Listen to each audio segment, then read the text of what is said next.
Bonjour à tous et à toutes. À l'approche du mois de février, nous pensons directement à la neuvaine de Notre-Dame de Lourdes, qui est chaque année un événement extrêmement important, au départ pour la paroisse Saint-Martin et dorénavant pour l'ensemble des communautés de l'unité pastorale Notre-Dame d'Arlon. Pourquoi un événement important?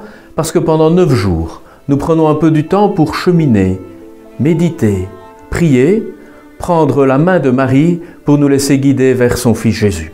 Un moment de grande retraite ensemble en communauté chrétienne où nous nous laissons interpeller non seulement par le message de Lourdes, mais surtout et avant tout par l'Évangile qui résonne à travers ces différents événements qui ont marqué l'année 1858 dans cette région des Pyrénées.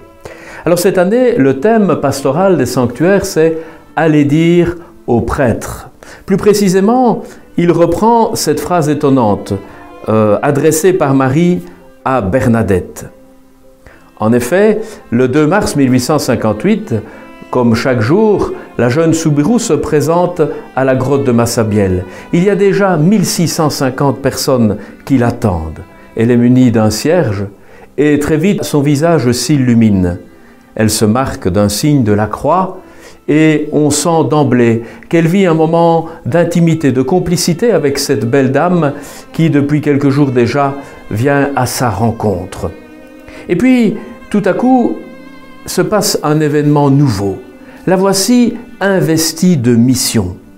Ou bien sûr, à la 3e apparition, elle avait reçu l'invitation de la belle dame à venir se présenter à la grotte, adressée avec beaucoup d'élégance et de délicatesse qui avait touché la jeune fille Soubirous. « Voulez-vous bien me faire la grâce de venir ici durant 15 jours ?» Jamais on avait parlé à Bernadette avec autant de respect. Pour une fois, elle se sentait vraiment exister sous le regard de quelqu'un, elle que nul ne considérait dans la ville de Lourdes, étant laissée pour compte avec toute sa famille.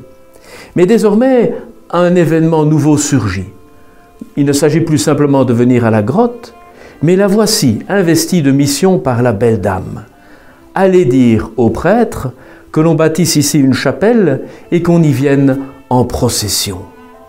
La tâche est redoutable pour Bernadette. Elle a sans doute peu confiance en elle, la vie ne l'ayant guère gâtée. Aller trouver ce prêtre particulièrement imposant l'impressionne. Recevoir cette mission l'investit d'une responsabilité à laquelle elle n'est pas habituée. Mais elle ne va pas du tout laisser tomber les bras, au contraire. L'apparition terminée, elle ne retourne pas directement au cachot, cet humble logis qui désormais habitait toute la famille Soubirous, mais elle se rend au presbytère de Lourdes pour aller rencontrer l'abbé Péramal. On imagine qu'elle avait la peur au ventre. Cet homme était impressionnant par sa stature. Et de surcroît, il ne va pas du tout lui réserver un accueil chaleureux. Il était plus que dubitatif sur les événements de Massabielle. Alors, prenant son courage à deux mains, elle lui adresse son message. Et elle fait preuve de persévérance, car elle avait oublié une partie et revient encore pour compléter. Il faut aussi une chapelle. Et au moment où elle s'en retourne, elle a l'âme en paix parce que sa mission est accomplie. Allez dire. Pour cette année, nous ne prenons que la première partie du thème. Et en ce qui concerne les paroisses de l'unité pastorale d'Arlon, nous allons plutôt méditer cette invitation « Allez dire » comme un engagement à la mission. Oh, Bernadette n'est pas la seule femme à avoir reçu mission, d'être porteur d'un message extraordinaire. Souvenez-vous, Marie de Magdala, au premier matin de Pâques. Elle aussi, humble femme, est appelée à aller témoigner de sa rencontre avec le ressuscité auprès des disciples. Comme si vraiment la parole féminine était une parole de témoignage, une parole prophétique, une parole porteuse. Nous entendons donc dans ce message une invitation à nous également, à nous rappeler ce que nous sommes depuis notre baptême. Le pape François insiste sur le fait que nous sommes des disciples missionnaires, à la fois appelés pour être avec le Seigneur et envoyés pour témoigner de lui et vivre de lui. Comme deux mouvements de la respiration du chrétien, l'inspiration qui résonne dans l'appel et en même temps l'expiration qui se manifeste dans l'envoi. Nous allons donc creuser pendant ces 9 jours de cheminement durant la neuvaine cette dimension de notre vie chrétienne. Disciples missionnaires, appelés pour témoigner, appelés pour dire, pour porter la parole. Alors pour ce faire, nous allons vivre ces étapes avec une certaine pédagogie qui nous paraît importante. En effet, nous voulons la vivre en unité pastorale, impliquer toutes les dimensions de nos communautés, de cette unité pastorale qui est en train de prendre corps ici à Arlon.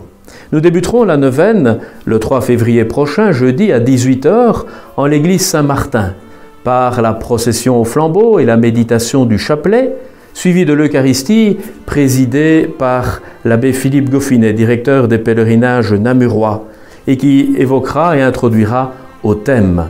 Cette année a peut-être une dimension toute particulière puisqu'il y a 120 ans qu'un premier groupe de pèlerins partait d'Arlon, non pas de Namur, mais d'Arlon à ce moment-là, pour un premier séjour à Lourdes, emmenant déjà un malade. Et ce sera l'aube de cette merveilleuse aventure des pèlerinages namurois qui seront très vite reconnus par l'évêque du diocèse et puis promus comme une œuvre authentique d'évangélisation et de soutien à la vie chrétienne.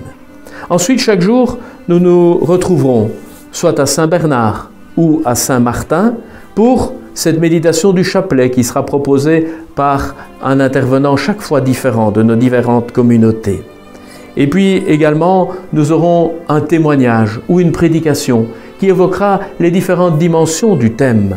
Allez dire aux prêtres, allez dire aux réfugiés, allez dire aux jeunes, allez dire aux malades, aux hospitalisés, à ceux qui fragiles viennent à Lourdes. Tous des lieux de témoignage importants. Nous y aurons là un professeur de religion, là une infirmière, là un prêtre, là des bénévoles engagés dans un comité d'action auprès des réfugiés, là aussi un couple qui est réceptif à cet envoi auprès d'autres familles. Nous allons donc approfondir ce thème, le laisser résonner dans notre vie humaine et chrétienne, dans l'épaisseur de ce quotidien, marqué maintenant depuis près de 2 ans par cette pandémie, mais aussi cette épaisseur de vie humaine où l'Évangile trouve le terreau favorable pour résonner en bonne nouvelle.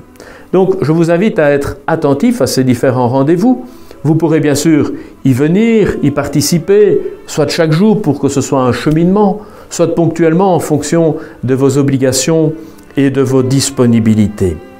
Vous pourrez alors profiter pleinement de cette expérience de vie chrétienne. Mais vous pourrez également le suivre sur ARL Radio, cette radio locale que l'on peut capter via Internet et qui retransmettra chacune des célébrations. La clôture aura lieu le 11 février, qui sera en même temps pour la paroisse Saint-Martin la grande journée de l'adoration paroissiale. La messe du soir à 18 h à l'église Saint-Martin sera présidée par le père abbé de Maretsou, le père Bernard Laurent, qui viendra ainsi nous aider à faire le lien entre la mission et l'Eucharistie, source et sommet de toute vie chrétienne. Je vous invite donc à répondre à l'invitation de la Vierge, à venir auprès d'elle, à lui faire la grâce de la rejoindre, non pas 15 jours, mais 9 jours, pour nous y ressourcer et surtout pour après devenir pleinement témoins de notre foi. Bonne neuvaine à tous et à chacun.